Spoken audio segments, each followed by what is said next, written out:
ಎಲ್ಲರಿಗೂ ನಮಸ್ಕಾರ. ನನ್ನ ಹೆಸರು ದೇವಿ ಅಂತ. ನಾನು ಉತ್ತರ ಕನ್ನಡ ಹುಡುಗಿ. ಮತ್ತು ನಾನು ಬಂದುಬಿಟ್ಟು ಯಾವ ರೀತಿ ಈಸಿಯಾಗಿ ರೊಟ್ಟಿ ಮಾಡೋದಂತ ತಿಳಿಸ್ಕೊಡ್ತಾ ಇದ್ದೀನಿ. ಒಂದು ಪಾತ್ರೆಯಲ್ಲಿ ಒಲೆ ಹಚ್ಚಿ ನೀರಿಡಿ. ಇವಾಗ ಇನ್ನೊಂದು ದೊಡ್ಡ ಅಗಲವಾದ ತಟ್ಟೆಯಲ್ಲಿ ಒಂದು ಜೋಳದ ಹಿಟ್ಟನ್ನ ಸಾನಿಸ್ಕೊಂಬಿಟ್ಟು ಅದರಲ್ಲಿ ಒಂದು ಸಣ್ಣ ಗುಂಡಿ ಹಂಗೆ ಮಾಡ್ಕೊಳ್ಳಿ.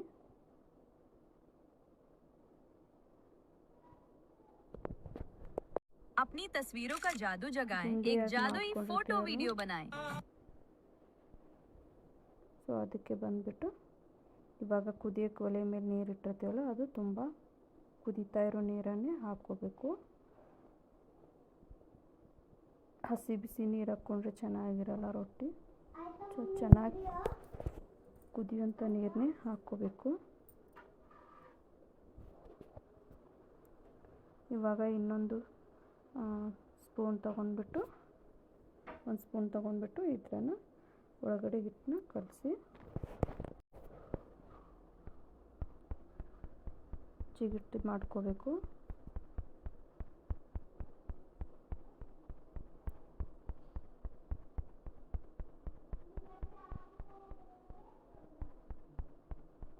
ಜಿಗಿಟ್ಟು ಚೆನ್ನಾಗಿ ತಿರ್ಕೊಂಡಷ್ಟು ರೊಟ್ಟಿ ಚೆನ್ನಾಗಿ ಬರ್ತವೆ.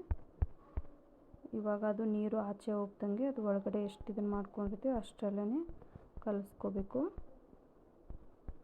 ಮತ್ತು ನಾನು ಜಾಸ್ತಿ ಎಷ್ಟು ನೀರು ಇಟ್ಕೊತೀರೋ ಅಷ್ಟು ರೊಟ್ಟಿ ಜಾಸ್ತಿ ಆಗ್ತವೆ. ಸೊ ನಿಮಗೆ ಕಡಿಮೆ ಬೇಕಂದರೆ ಕಡಿಮೆ ಪ್ರಮಾಣದಲ್ಲಿ ನೀರು ಇಟ್ಕೊಳ್ಳಿ. ಜಿಗಿಟ್ಟು ತಿರುವಾಗಲೂ ಅಷ್ಟೇ ಕಡಿಮೆ ನೀರು ಹಾಕ್ಕೊಂಡು ಜಿಗಿಟ್ಟು ತಿರ್ಕೊಳ್ಳಿ. ನಿಮಗೆ ಎಷ್ಟು ಬೇಕೋ ಅಷ್ಟು. ನಾನು ಇವಾಗ ಮಾಡ್ತಾಯಿರೋದು ಒಂದು 10 ರೊಟ್ಟಿ ಆಗುವಷ್ಟು ಜಿಗಿಟ್ಟು ತಿರುಗಿದ್ದೀನಿ.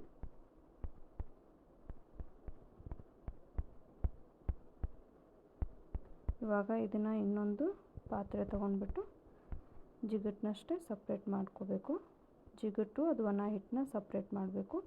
ನಿಮ್ಗೆ ಯಾವುದು ಇಷ್ಟ ಅದನ್ನು ಸಪ್ರೇಟ್ ಒಣ ಹಿಟ್ಟಷ್ಟೇ ತೆಗೆದುಬಿಟ್ಟು ಜಿಗಿಟ್ಟಷ್ಟೇ ಅದರಲ್ಲಿ ನಾದ್ತೀನಂದರೆ ಆ ಥರ ಮಾಡ್ಬೋದು. ಇಲ್ಲ ಅಂತಂದರೆ ಜಿಗಿಟ್ಟನ್ನ ಸಪ್ರೇಟಾಗಿ ತಗೊಂಡ್ಬಿಟ್ಟು ಅದನ್ನಷ್ಟೇ ನಾದ್ಕೋಬೋದು.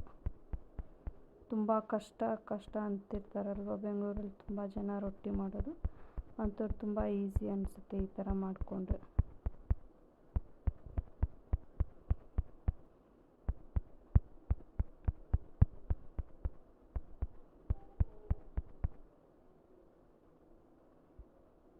ಬಿಸಿ ಇರುತ್ತಲ್ವ ನೋಡಿಕೊಂಡು ಇನ್ನೊಂದು ಪಾತ್ರೆಗೆ ತಕ್ಕೊಳ್ಳಿ.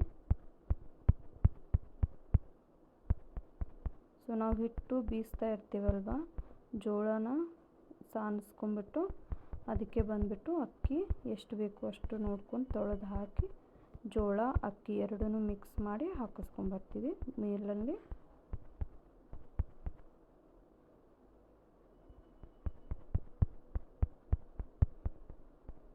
ಗಿರ್ನಿಗೆ ಹೋಗಿ ಹಾಕಿಸ್ಕೊಂಬಂದಿರ್ತೀವಿ.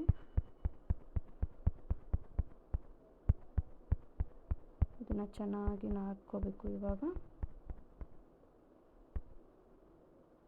ನನಗೆ ಒಂದೇ ಕೈಯಲ್ಲಿ ಒಂದು ಸ್ವಲ್ಪ ಕಷ್ಟ ಆಗ್ತೈತೆ, ಇನ್ನೊಂದು ಕೈಯಲ್ಲಿ ಫೋನ್ ಇರೋದ್ರಿಂದ ಫಸ್ಟ್ ಟೈಮ್ ವಿಡಿಯೋ ಮಾಡ್ತಾಯಿದ್ದೀನಿ.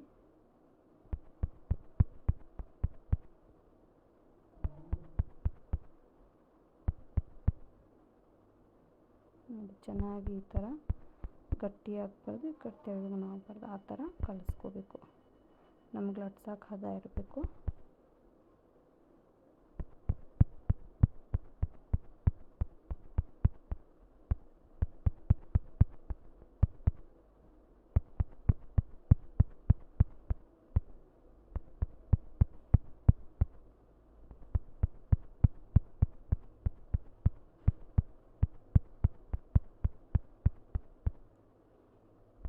ಇವಾಗ ನಾನು ಬಂದುಬಿಟ್ಟು ಚಪಾತಿ ಮಣೆ ಇರುತ್ತಲ್ವ ಅದ್ರ ಮೇಲೇ ಲಟ್ಟಿಸ್ಕೋತೀನಿ.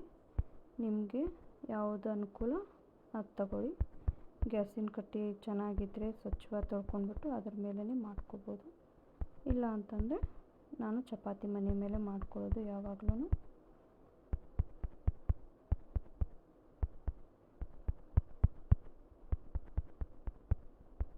ಇವಾಗ ಲತ್ತಿಗುಣಿ ಇರುತ್ತಲ್ವ ಚಪಾತಿ ಲಟ್ಸೋದು, ಅದಕ್ಕೆ ಬಂದುಬಿಟ್ಟು ನಾನು ಕವರ್ ಹಾಕ್ಕೊಂಡಿದ್ದೀನಿ.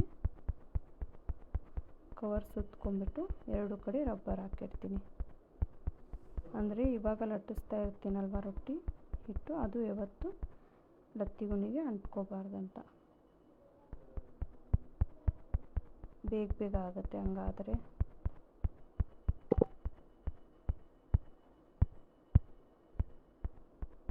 ಸೊ ಈ ಥರ ನೋಡಿ ನಾನು ಕಟ್ಕೊಂಡಿರೋದು. ಅದಕ್ಕೆ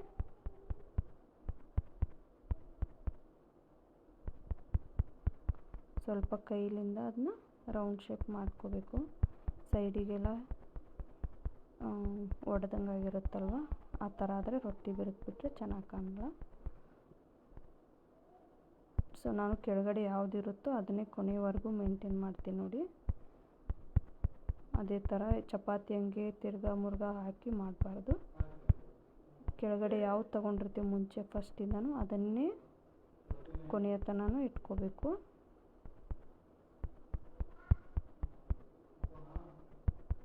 ಆಮೇಲೆ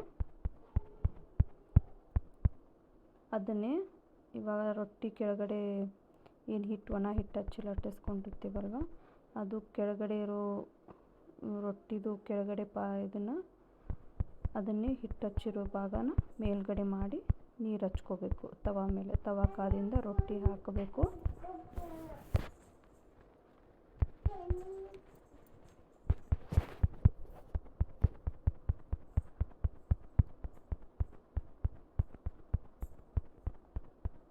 ನೋಡಿ ಎಷ್ಟು ಚೆನ್ನಾಗಿ ಬರೀ ದಂಡಿ ಅಷ್ಟೇ ಲಟ್ಟಿಸ್ಕೊತ ಹೋದರೆ ರೊಟ್ಟಿ ತೆಳ್ಳಗೆ ಚೆನ್ನಾಗಿ ಬರುತ್ತೆ ಮತ್ತು ನಡುವೆ ಚೆನ್ನಾಗಿ ಉಬ್ಬುತ್ತೆ.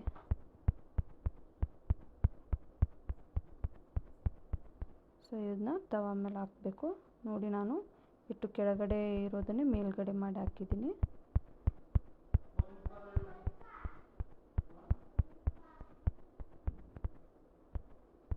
ತವಾ ಕಾದಿದೆಲ್ಲ ನೋಡಿಬಿಟ್ಟು ಹಾಕ್ಕೊಳ್ಳಿ.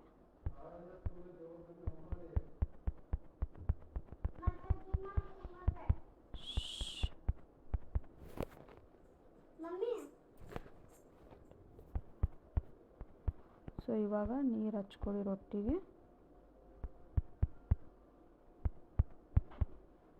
ರೊಟ್ಟಿ ಬೇಯಿಸೋದು ಗೊತ್ತಿರುತ್ತಲ್ವ ನಿಮಗೇನು.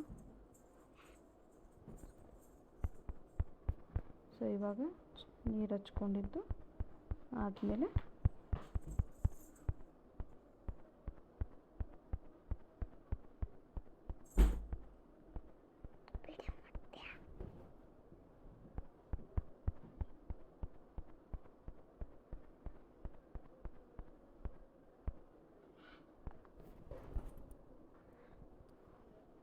ಫಸ್ಟ್ ಟೈಮ್ ಒಂದು ಸಣ್ಣ ಪ್ರಯತ್ನ ಮಾಡಿದ್ದೀನಿ.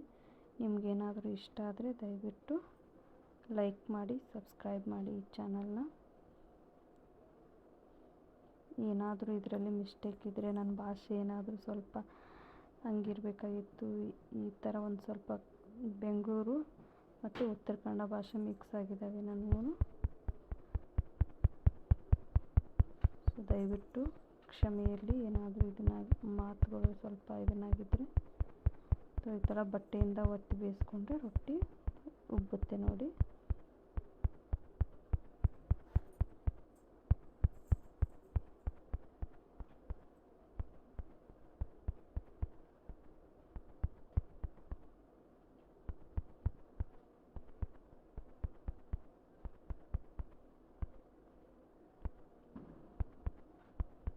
ಏನಾದರೂ ತಪ್ಪಿದರೆ ದಯವಿಟ್ಟು ಕ್ಷಮಿಸಿ.